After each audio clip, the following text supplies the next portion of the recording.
மண்டையிட்டு கீழ்ப்படிந்திருப்பேன்.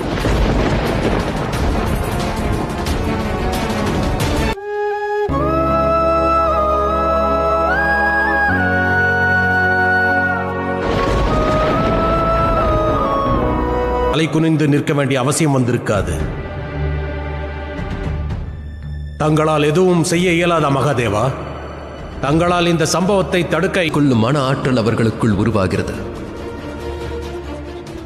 ஒரு குழந்தை நடைப்பழக தந்தை அதன் விரலை விட்டு வேடிக்கை பார்க்கத்தான். தாங்கள் போக்கிவிட்டீர்கள் மகாதேவா. ஆனால் உண்மை என்னவென்றால் சனி இப்பொழுது தன் வாழ்க்கையின் மிகப்பெரிய துன்பத்தில் உள்ளார். கர்ம பலன்களை அளிக்க சனியை தேர்ந்தெடுத்தோம் என்பதை அறிய சான்றாக அமையும். முன்பு ஒன்றை மட்டும் மறந்து விடாதே. என்னுடைய ஆயுதம் என் சக்தியின் வடிவம் மட்டும்தான்.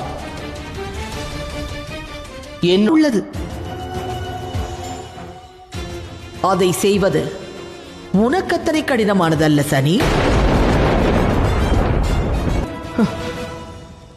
தேவி சந்தியாவை என்னால் அவ்வாறு செய்ய இயலாது.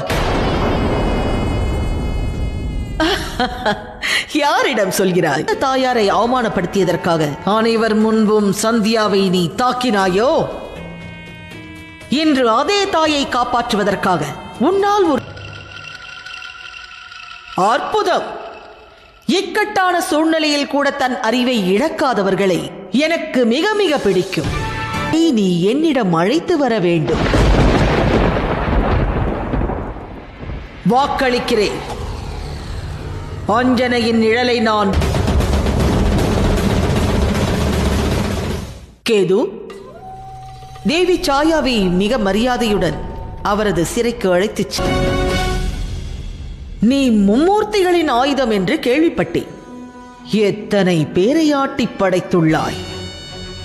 ஆனால் வாளை வெட்டினாலும் தீமை அந்த மரத்திற்கு தானே தவிர எப்பொழுதும் வாளிற்கு அல்ல.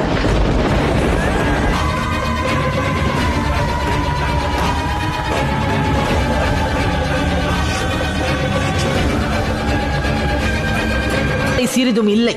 என் திட்டத்தை உன்னால் புரிந்து கொள்ள இயலவில்லை. நான் அந்த சனியை வைத்து மிகப்பெரிய ஆட்டத்தை ஆடப் போகிறேன். நீ இருந்து துண்டாக்கியதோ அந்த சக்கரத்தினாலேயே நான் சனியின் தலையை துண்டாக்குவேன் ராகு. அந்த சக்கரம் ஹனுமானின் தாயார் அஞ்சனையை நீ என்னிடம் அழைத்து வர வேண்டும். வாக்களிக்கிறேன்.